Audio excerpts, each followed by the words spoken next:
Quick tips! Welcome to Gypsy Jazz Quick Tips, the show in which I give you one tip and answer one question. I'm your host Christian van Hemert, and in today's episode we're going to discuss the secret to good sounding bossa rhythm, and I answer a question about consecutive downstrokes. Every Gypsy Jazz guitar player works very hard at developing a good sounding swing rhythm, and of course that's the most important thing. But the hardest rhythm to actually make sound good is the Gypsy bossa rhythm. I am very fortunate to have worked for a long time with the best rhythm guitar player in the business, Noushe, and boy, he has a killer bossa rhythm. And there's two things you have to know, and the first thing is kind of obvious, but it still needs to be mentioned, and that is that when you change chords in the middle of the bar, you have to change before beat 3 on the upbeat of beat 2. So let's say we have a progression going from E minor to A minor, and A minor, it changes to A minor on beat 3, you have to change on the two ends, on the upstroke before. So here's an example of me playing that progression looped.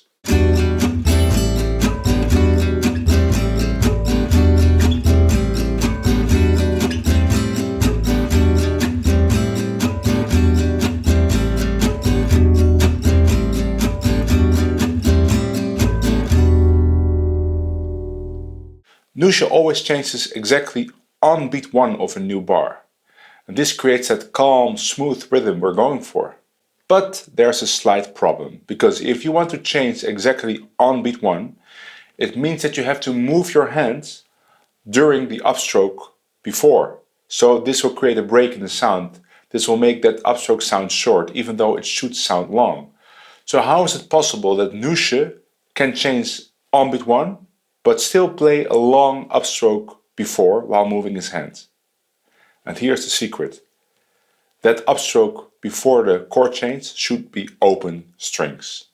So to demonstrate this, I'm gonna play the same progression, E minor to A minor, but now every chord lasts one bar.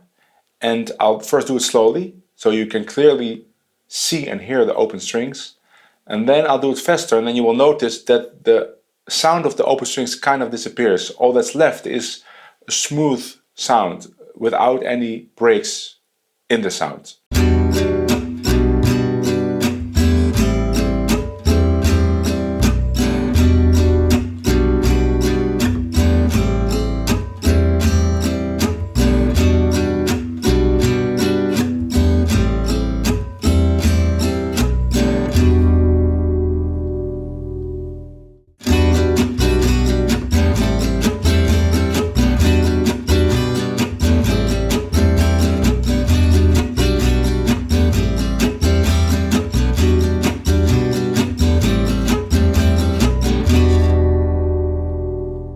So there you go, a great tip for Gypsy bossa rhythm.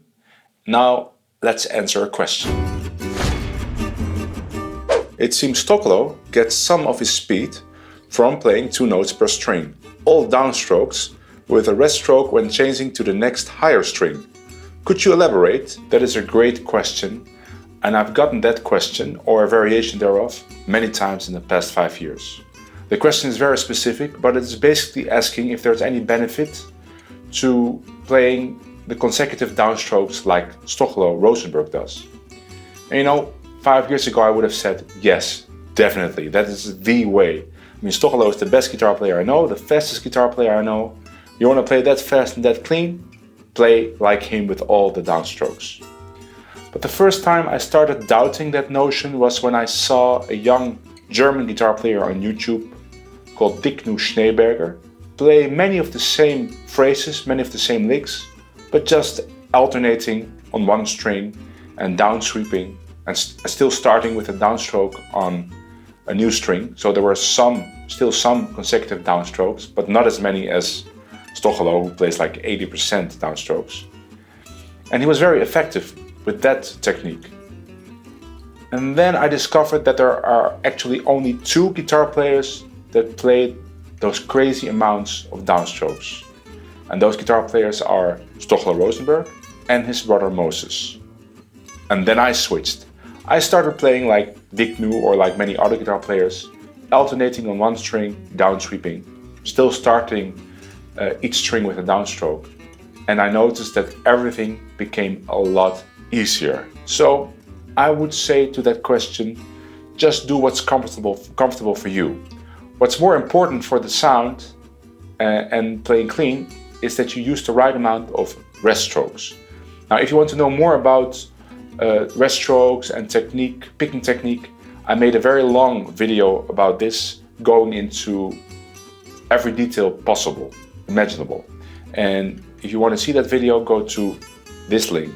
I explain all. That concludes this episode. If you have a question you would like me to answer in the show, please ask your question either on Twitter, on Facebook, or on YouTube. And if you like these videos, please subscribe to my YouTube channel, and I hope I see you all next time.